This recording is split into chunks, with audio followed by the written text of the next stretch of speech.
بابا سلاسل کیا گیا، اس پر جھوٹے مقدمات درج کر کے اس کو سزائیں کی گئیں، عوام نے انہیں مسترد کیا، یکسر مسترد کیا، اور عوام نے کہا کہ عمران خان نہ باغی ہے اور نہ ہی عمران خان مجرم ہے، اور جمہور پر چونکہ وفاداری اس کی لازم اور واجب ہے اور سبھی ادارے اس کے تابع ہیں، تو میں تقاضا کرتا ہوں فی الفور کہ عمران خان کو فی الفور رہا کیا جائے، اور عمران خان کے مقدمے اور ان کی سزائیں کالعدم قرار دے کر آرٹیکل 45 میں صدر پاکستان ان کو فوراً رہا کریں، اور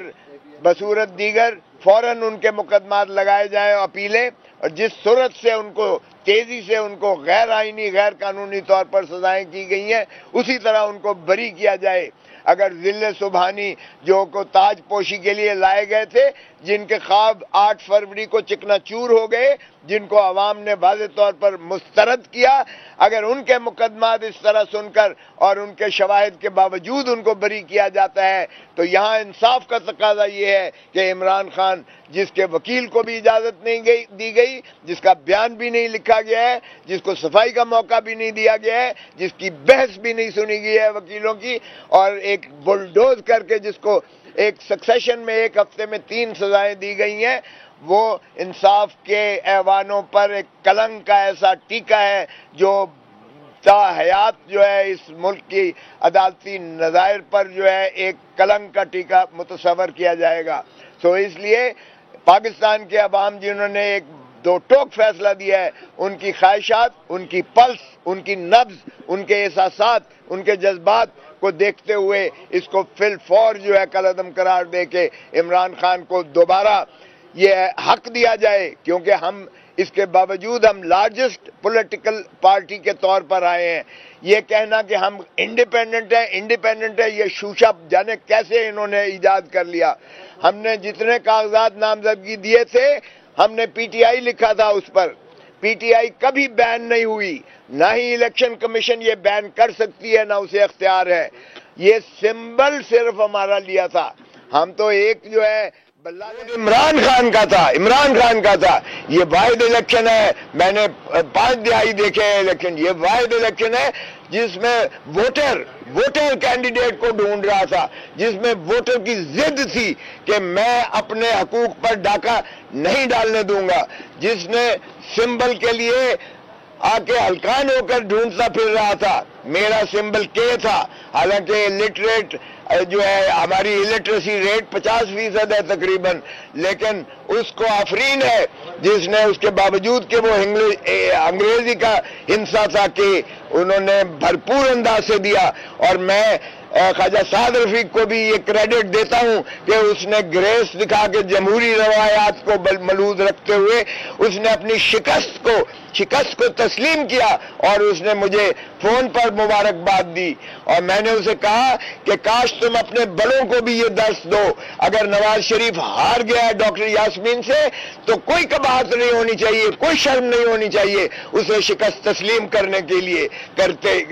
میں، اور اگر خواجہ آصف ہار گیا ہے ریحانہ عثمان ڈار سے تو اسے کوئی قباحت نہیں ہونی چاہیے، شرم نہیں ہونی چاہیے کہ وہ اپنی شکست کو تسلیم کرے اور لوگوں سے جو ہے وہ معذرت کرے کہ جس انداز سے کرتے رہے۔ لیکن ڈٹھائی اور بے شرمی کی انتہا ہے۔ یہی خواجہ آصف سے جو اسمبلی میں کہا کرتے تھے کوئی شرم ہوتی ہے، کوئی حیا ہوتی ہے، تو میں انہی کے لفظ دہراتے ہوئے کہتا ہوں کوئی شرم ہوتی ہے، کوئی حیا ہوتی ہے۔ آپ کس منہ سے جاؤ گے غالب؟ آپ کیسے کہتے ہیں کہ جی وکٹری سپیچ کر رہے ہیں؟ او بھائی، آپ کے اندھے، آپ کے سارے چینلز اس آلودہ الیکشن کو بھی، جس کو دنیا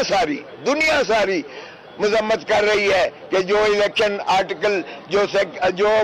فارم 45 اور فارم 45 ہوتا ہے جب الیکشن ختم ہونے کے بعد ریٹرننگ پریزائڈنگ آفیسر اور پولنگ آفیسر جب گنتی کرتا ہے اور پولنگ ایجنٹس کے سامنے، اور گنتی کا کاؤنٹ وہ اس فارم پر اپنے مہر اور دستخط سے اور تمام پولنگ ایجنٹس کے دستخط سے وہ موقع پر جاری کرتا ہے۔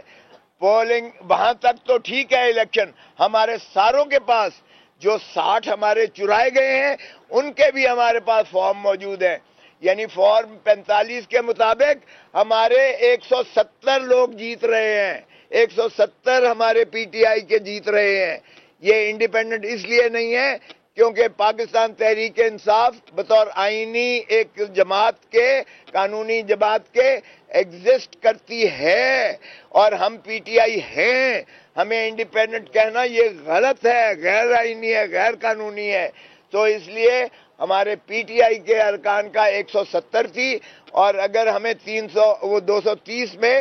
مخصوص نشستیں جس میں خواتین ہیں اور جس میں ہمارے اقلیتی بھائی ہیں یا بہنیں ہیں وہ شامل کریں تو ہم 200 کا فگر کراس کرتے ہیں. اس لیے دنیا کی جمہور میں ایسا ہی ہوتا ہے کہ جو لارجسٹ پولیٹیکل پارٹی ہوتی ہے, ایمرج الیکشن میں ہوتی ہے, اس کو حق دیا جاتا ہے حکومت بنانے کا. حیرت ہوتی ہے, بندر بانٹ ہو رہی ہے دو پارٹیوں کے درمیان. وہ کہتا ہے وزیر اعظم اتنے سال کے لیے تم بن جاؤ 3, وہ کہتا ہے تم 2 سال کے لیے بن جاؤ, وہ کہتا ہے وزیر اعلیٰ میری بیٹی کو دے دو, وہ کہتا ہے صدر پاکستان ہمیں دے دو, وہ کہتا ہے گورنر فلانے کو دے دو. اور یہ کوئی بندر بانٹ ہو رہی ہے, کیا ہو رہا ہے مذاق جمہوریت کے ساتھ؟ اس ملک کے ساتھ کھلواڑ ہو رہا ہے, اس ملک کے آئین کے ساتھ کھلواڑ ہو رہا ہے. یہ کون ہوتے ہیں جنہیں مسترد کیا ہے عوام نے کہ یہ اس طرح سے آپس میں بندر بانٹ کریں, جن کو اختیار عوام نے دیا ہی نہیں ہے؟ تو یہ کیا سمجھتے ہیں؟ آج ماشاءاللہ پاکستان کا جو نوجوان ہے, پاکستان کی خواتین ہیں, پاکستان کے جو مرد ہیں, آج انہوں نے 2 ٹوک فیصلہ دیا ہے اور وہ پاکستان تحریک انصاف کے حق میں دیا ہے. نہ عمران خان کے بغیر کوئی اسمبلی چل سکتی ہے, کوئی پارلیمنٹ چل سکتی ہے, نہ عمران خان کے بغیر کوئی جمہوریت چل سکتی ہے, اور نہ ہی عمران خان کے بغیر کوئی حکومت بن سکتی ہے. تو اس لیے یہ غلط فہمی نکال دیں کہ عمران خان کو مائنس کر کے یہ جو ہے جمہوریت چلا لیں گے یا حکومت چلا لیں گے. نہ حکومت چل سکتی ہے نہ جمہوریت چل سکتی ہے. عمران خان کو دوبارہ آپ کو لانا پڑے گا, اور عمران خان کی چونکہ لارجسٹ پولیٹیکل پارٹی ہے, عمران خان ہی ہمارا وزیر اعظم ہوگا پاکستان کا, اور اسے کوئی نہیں روک سکتا, کوئی مائی کا لال نہیں روک سکتا ہے اسے. تو اس لیے اس میں کوئی غلط فہمی نہیں ہونی چاہیے. آج جو 3 کیسز لگے ہوئے تھے, ایک کیس تھا جس میں خواجہ آصف صاحب جو ہے سیالکوٹ کا کیس تھا, اس کے نیچے کاشف صاحب ہمارے پی پی کے امیدوار تھے. ریحانہ کے کیس میں کل الیکشن کمیشن نے